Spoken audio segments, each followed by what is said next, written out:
អនិច្ចាអសូរបុប្ផាស្រីពីការជើងដៃគួរឲ្យខ្ពើញាតិមិត្តចិត្តឆ្ងាយគេរអើដៃចុងកាយឆ្នើមគ្មានមេត្តាអនិច្ចា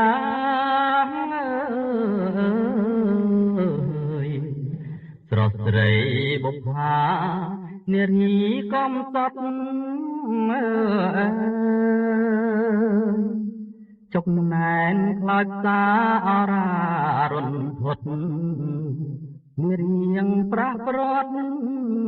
បងបាត់សុខសានប្រាណឃ្លាតឆ្ងាយទៅ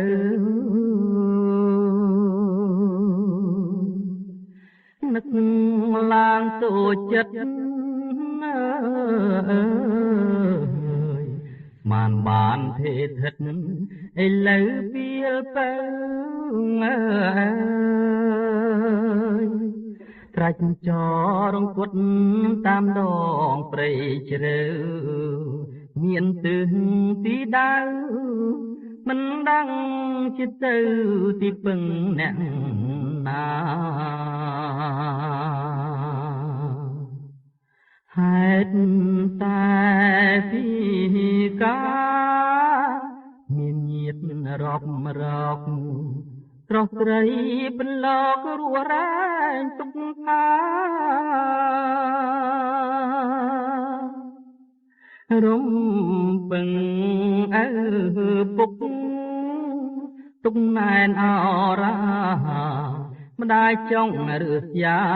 ផ្ដំជារូបស្រី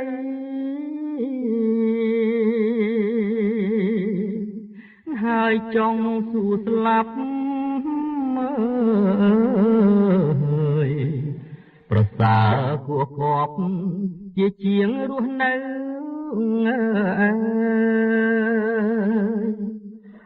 អ្នកម្ដាយថ្លៃយកកូនផងទៅរស់នាំអាស្រូវបើកូនស្លាប់ទៅ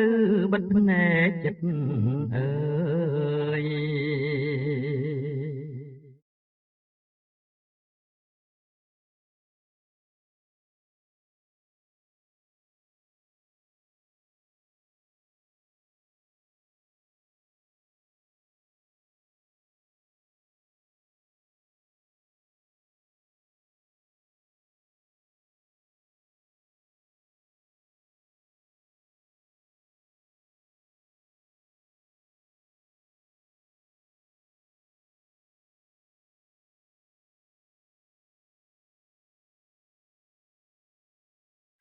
ហេតុតែ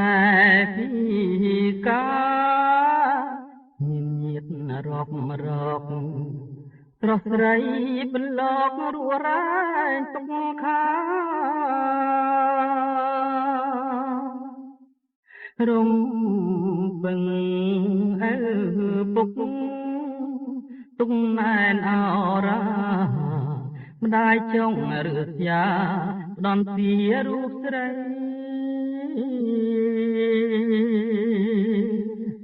ហើយចង់សួរស្លាប់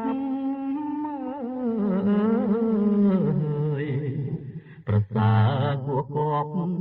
ជាជាងរស់នៅ